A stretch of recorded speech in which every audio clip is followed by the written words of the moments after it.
at the very least, he's a dumbass. Pass me the salt, N-word. What? Pass me the salt. What? Hello, little enzymes. Welcome back to Dacia's Digest. The topic of today's video is, you could be anything in the world and you chose to be racist. So we have two stories within that topic, and then we have an update from a previous story that we covered on this channel several months ago. So everything will be linked in the description. Let's go ahead and get into it. I'm going to go ahead and do the update story first. So if you remember, and I'll link it in the description if you want to refer back to the previous story, but it was a story about a guy who basically curved his coworker. She called him her work husband, and he responded that she was like a work sister. She got all embarrassed.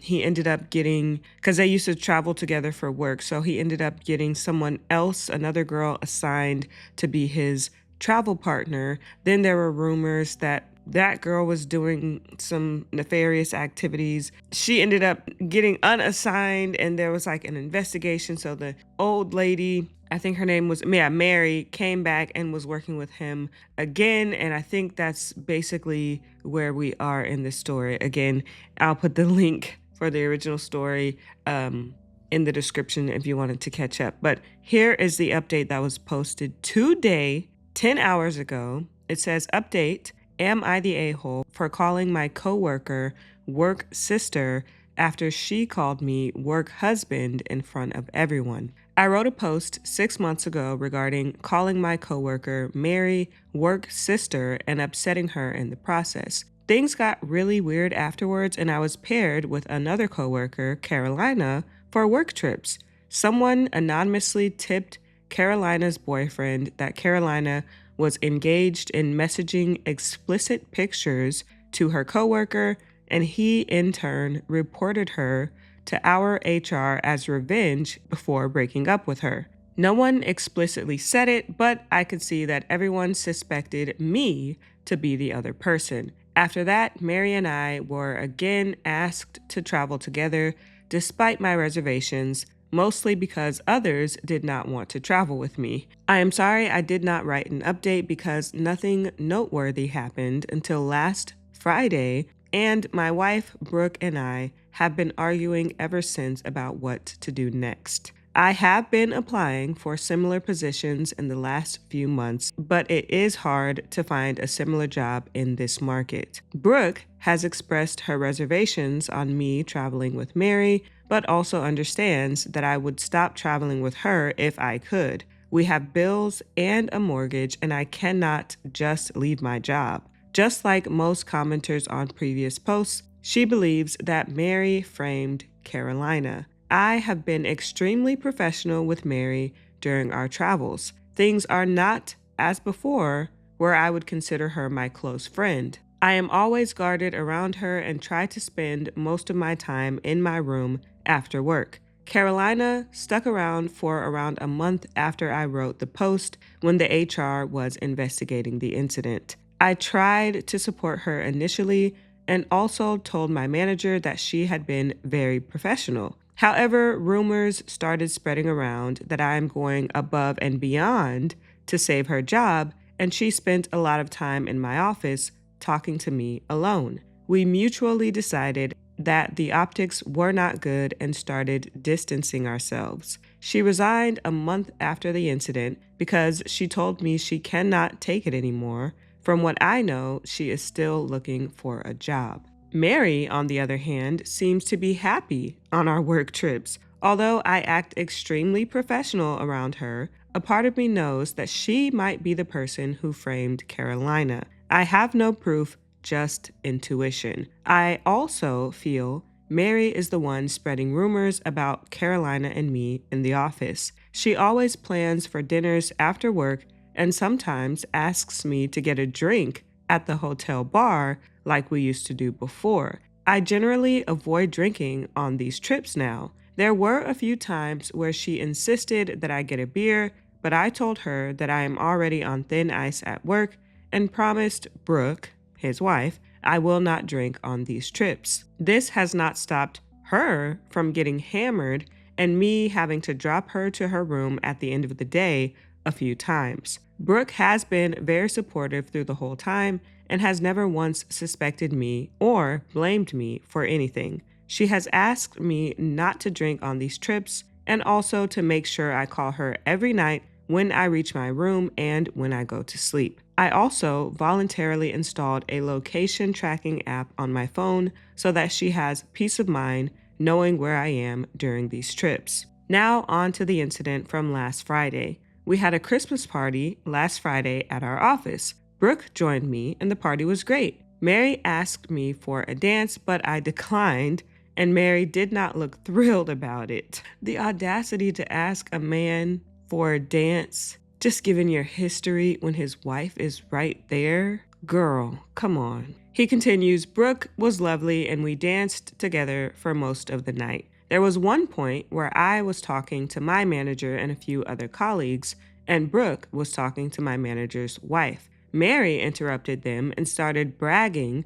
about how she has to take care of me during work trips since I am so clumsy. Brooke also joined in on how clumsy I am and forgetful at home. Mary then told Brooke that I make her feel safe on the trips and told her about the incident where she got drunk and how I took care of her by dropping her off to her room and sat beside her bedside until she fell asleep. Mary insisted that I am a gentleman and nothing happened, but how I also show care for her. Brooke knew about the incidents when I dropped her off to her room. However, at no time did I enter Mary's room. Brooke did not say anything at the time, but when we got home, this turned into a huge argument. I told Brooke that I did not enter her room and just led her to the room and immediately called her and told her about the incident. I even showed her the text conversation where I messaged Brooke after leaving the restaurant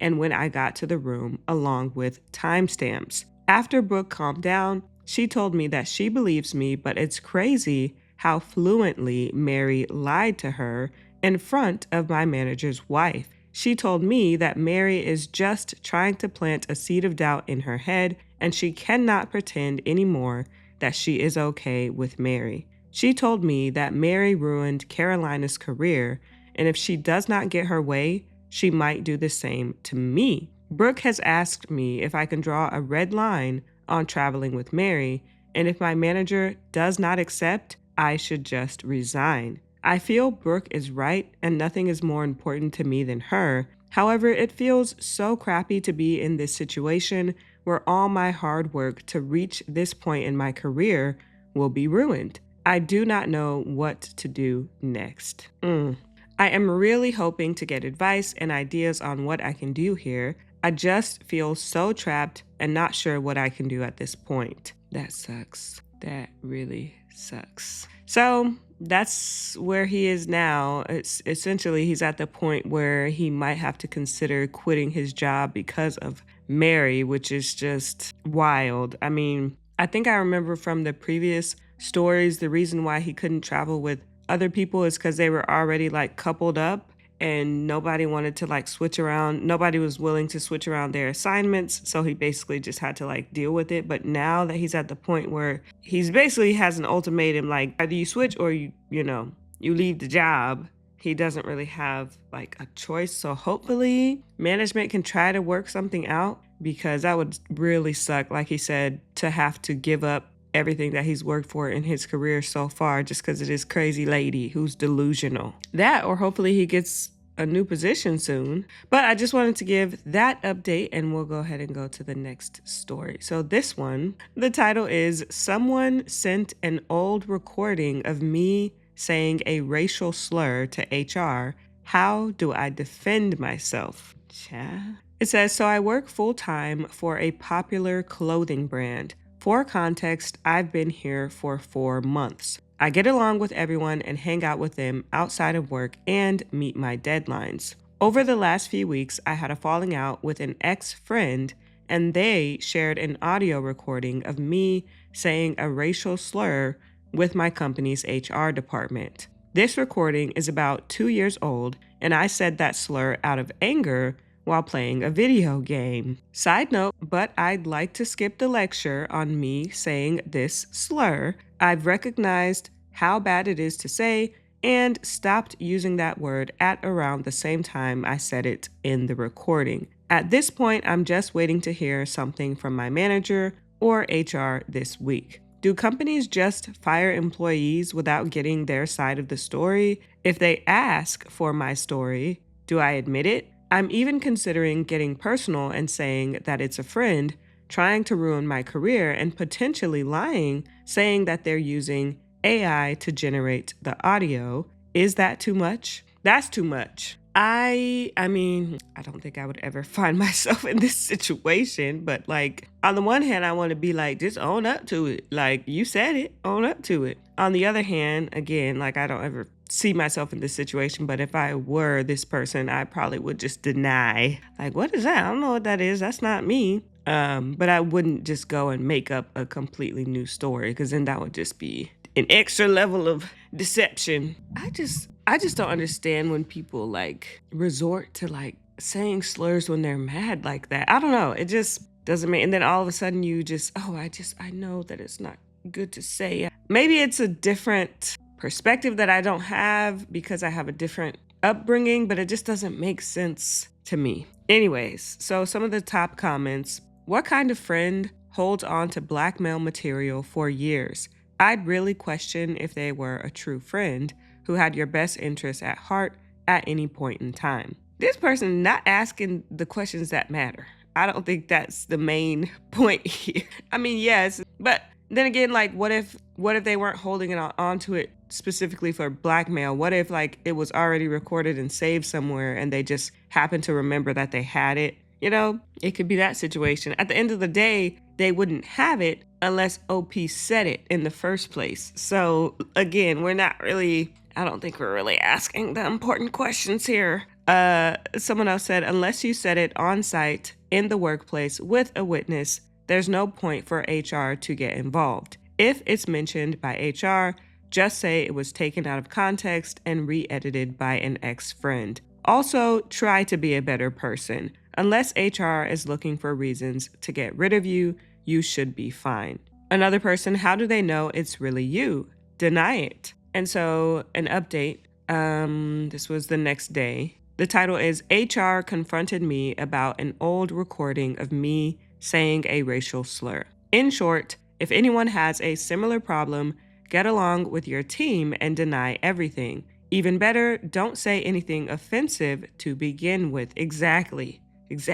They said HR scheduled a last-second meeting with me and my manager today. When I joined, HR told me that they had an ongoing investigation concerning me being racially offensive. HR showed me the evidence, which was actually multiple recordings from around the same time frame, and let me watch them. Now you said this happened once a couple years ago, but now you're saying there's multiple. So was this just something you said in anger for real, or is this more of an indication of who you are as a person? Because one time, although it's bad, like, you know, I could try to get myself to understand. Multiple, that's not a mistake. That is a character flaw. Anyway, so they continue. They then started citing company policy, saying this behavior doesn't align with company values and that there is zero tolerance for it in or outside of work. Once they let me speak, I told HR that an ex-friend was attempting to get me fired, that I never said those words, and that it's likely AI synthesized. HR gave me a weird look, but they ended off the meeting and told me there'd be a follow-up meeting later. I ended up getting called into a second meeting at the end of the day. HR told me that they concluded the investigation and that there'd be no action taken against my employment, but that I do have to take sensitivity training due to company policy. After that, I talked to a coworker outside of work, and he told me that HR reached out to everyone on the team individually to ask if I have said anything offensive during work hours. I haven't, and everyone on my team said so. The same coworker also told me that HR was probably ready to fire me since they scheduled the meetings last second, which never happens. Yeah, they probably was ready to fire them low key. So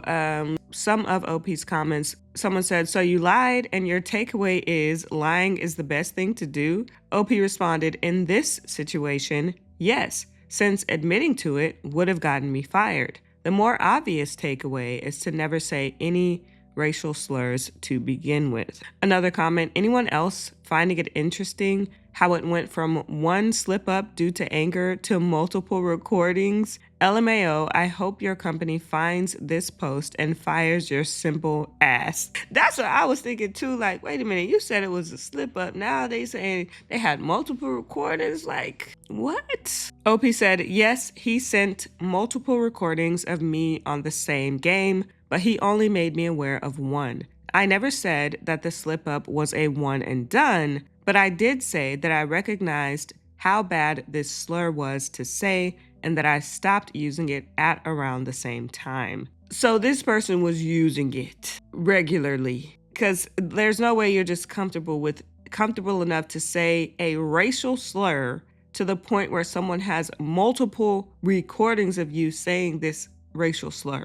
So OP also said, I know the kind of person I am now, and it's not the person in those recordings. I don't need someone forcing the idea that I'm still the same person from 2 years ago so that they can justify ruining my career. Another comment, OP, congratulations on handling this situation to your favor. I agree with your assessment. You denied everything, were well liked by team members, and the manager went to bat saying, they denied it. My team and myself are happy with their performance and conduct. They get a yelling, not a firing. Of course, your manager probably can't tell you that. By the way, lying and being a bit of a weasel are rewarded traits in a corporate world. Turnabout is fair play. Oh my goodness. I don't know how to feel about this.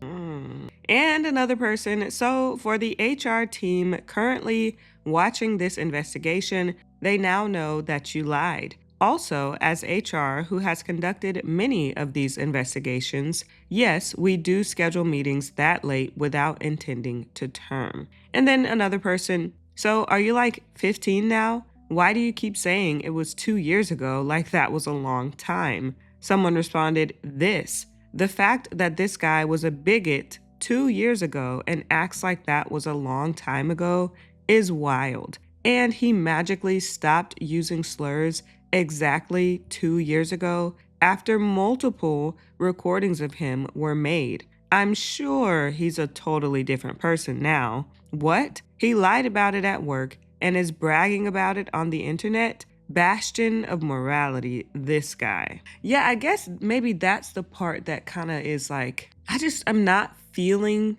now, of course, this is just a short Reddit post, but I'm just not feeling that this person has actually changed. That's not to say a person can't change in a 2-year time frame.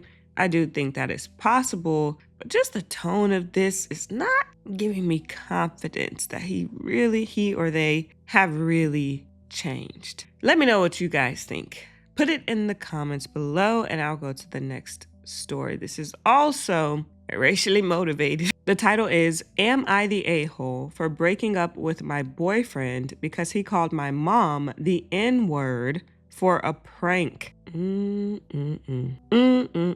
I, 25 female, recently broke up with my boyfriend, 27 male, of 4 years over something I'm still processing, and now I'm questioning if I overreacted. My boyfriend and I have had a pretty solid relationship up until now. We were visiting my mom for dinner. For context, my mom is black and my boyfriend is white. My mom has always been polite and welcoming to him, and I thought he respected her. But during the dinner, my boyfriend decided to pull what he called a prank. Out of nowhere, he called my mom the N-word in a joking tone with the hard R. Like, in what world is that funny? And you're 27 years old, like, you should know better. I just, with the hard R at that, OP continues, the room went dead silent. My mom looked completely stunned and hurt, and I felt like I was in a nightmare. My boyfriend then started laughing, saying, "It's just a joke. I was kidding," as if that would magically make things okay. I immediately told him to leave, and after some back and forth, he stormed out. I stayed with my mom for the rest of the night, apologizing profusely for his behavior. She reassured me that I'm not responsible for his actions, but I could see how much it hurt her. I just felt horrible. I don't know why he would do it, even if it was a prank. When I got home, my phone was blowing up with texts and calls from him. He was apologizing, but also trying to justify it, saying it was just a word and that he didn't mean it that way. He kept begging me not to throw away our 4 years together over one bad joke, but it wasn't just a joke. It was a blatant sign of disrespect toward my mom and honestly toward me as well. Facts. And in what situation is the N-word with the hard R just a word? There's no situation that's the case. There's no situation where that's the case. OP says, the next morning I texted him that we are done. I blocked him on everything, but he's been spamming my friends, trying to get them to convince me to take him back. A few of them think I was right to end things, but others are saying I should at least hear him out since we've been together for so long. They think I shouldn't throw away years of a good relationship over one mistake. Now I'm sitting here second guessing myself. Did I overreact? Is 4 years of a relationship worth giving up over this? Yes, absolutely. Absolutely yes. You made the right call breaking up with this man. Like you said, this is blatant disrespect. He's trying to test the lines and test the waters to see what he can get away with. And at the very least, he's a dumbass. Because who would think that a racial slur is funny? Like, and to your mother at that? Like, I just don't get it. If it to me, it shows a sign of poor decision-making skills at the very, very least. And it shows us, it shows qualities of a person that I would not want to be attached to for the rest of my life. I wouldn't want to risk my children being attached, my potential children being attached to for the rest of my life. I wouldn't want that person being a part of my family for the rest of my life, because that's basically where you headed. Y'all been together 4 years. You made the right decision. You're only 25. You'll find somebody new. You ain't got nothing to worry about. You'll be all right. Let me go to the comments. Somebody said, not the a-hole. How is calling your mother a vicious racial slur a prank? What was supposed to be funny about it? That's what I'm trying to figure out. Where is the, I want to laugh. Where's the joke? Somebody said, not the a-hole. In answer to your question, yes, this is worth tossing a 4-year relationship over. Dump him and any friend that stood up for him. You and your mom deserve better. Another person, 4 years with a black woman and he doesn't know this is wildly inappropriate? Does he own a TV or any brain cells? That's what I'm trying to figure out. And I wonder if there are any other instances where he kind of like, got close to the line but didn't necessarily cross it in regards to this topic that maybe OP just didn't take seriously, or not saying that that's what's happened, but I wonder if she could think back to any other times where he's had some questionable behavior, because this doesn't make any sense at all. And then there's someone saying that they think this is a fake post. I don't know, child. Maybe it is. So here's an update. Am I the a-hole for breaking up with my boyfriend after he called my mom the N-word for a prank? Wow, I did not expect my original post to blow up the way it did. First, I want to thank everyone who commented and sent me messages. While some of the responses were harsh, the majority were kind and supportive, and I'm really grateful for that. This has been such an overwhelming situation, and reading your perspectives has helped me process a lot. After some time to calm down, I ended up talking to my ex this morning one last time. I wanted to know why he would do something so hurtful when he had never acted this way before. I mean, I get it, but I don't know. Anyways, they say that's when he admitted that he's part of a Discord group where people come up with and pull the most offensive, cruel pranks they can think of. Those of you who said that it was the internet influencing him, you were absolutely right. And wouldn't you know that he voted for Trump? No comment. They record or share what they did just for laughs or clout within the group. I do not believe that. I think they are just sick and racist people being racist and excusing it as a joke or prank. Apparently, they encourage each other to one-up each other with these pranks. I do not believe these were just pranks. Hearing him say this left me shocked. This was not the man I thought I knew for the past 4 years. He kept saying he didn't mean it and that it was just for the group, but how does that excuse anything? I am not buying his bullcrap. I don't know what changed or why he thought this was okay. He's never shown signs of being this way before, and it's honestly terrifying to realize he was capable of something like this. To go into more detail, he didn't just say the N-word. This is what he exactly said. Pass me the salt, N-word. What? Pass me the salt. What?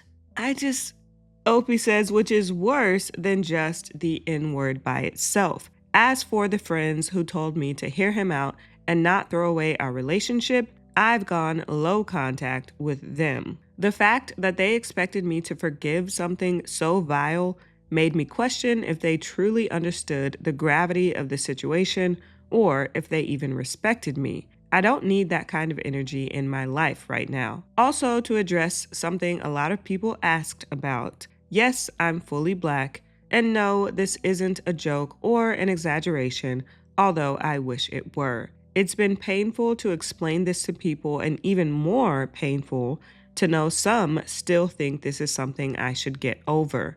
My mom has been doing okay so far, and we went out to take our minds off this. Only my younger brothers, who are 17 and 14, sometimes use the N-word around my ex-boyfriend, but it's not normalized in our household. I'm still questioning if this is the man I loved for 4 years or a persona he created for me. Right now, I just need some time to myself. I've blocked my ex and anyone connected to him. I'm leaning on my mom and a few close friends who truly understand and respect my boundaries. I don't know what's next for me, but I know I deserve better than what I've been through. Thank you again to everyone who showed kindness and support. Sorry for the long post. See, and your 17 and 14-year-old Black, presumably brothers, using the N-word without the hard R is vastly different than your white 27 male boyfriend saying the N-word with the hard R. So even if they did use it colloquially, amongst themselves or just around him, that doesn't excuse him saying it in any capacity, and especially not with the hard R. This is not up for debate. If you think otherwise, I don't want to hear it in the comments. This is period point blank. Like, if you don't get it, you just don't get it. That's crazy though. What the heck? Somebody said, this is the second time I've read here about a man destroying his relationship over a prank Discord group. What kind of brainwashing is going on in these circles? That's a good question. I've heard a lot about Discord. I don't use Discord a lot. Like I only use Discord for like learning groups. Like there's a couple of different learning groups that I'm a part of on there. Other than that, I don't know nothing about Discord, but I do not be hearing good things about it, to be honest. Anyways, so we will go to the last story. This is going to be the Palate Cleanser, but it's actually going to be a short story with an update. So a little bit different than our normal. Actually, no, it's just, well, it does kind of have an update, a comment update. So yeah, a little bit different than our normal palate cleansers. But I thought it was just such a cute, like, heartwarming story that I saw, so I wanted to read it. The title is, My Mom is Going Bald in 3 weeks. I need to learn the fastest loom knitting techniques ASAP. My mother has multiple myeloma. she's having an autologous stem cell transplant at the beginning of November, and before that, she has to undergo a course of high-dose chemotherapy. I'm assuming multiple myeloma is cancer. Yes, multiple myeloma is a type of cancer that originates in the bone marrow where plasma cells, a type of white blood cell, produce antibodies. Opie says, we just found out about that bit today when an aide brought my mother to be measured for a wig. Needless to say, she's been knocked for quite a loop. At an ordinary time, my champion knitter mama would be able to churn out a dozen head caps and 6 queen-sized blankets. The regular chemo treatments and the cancer have conspired to keep her from knitting much, and she concentrates her power on knitting shawls and scarves for all the medical providers and patients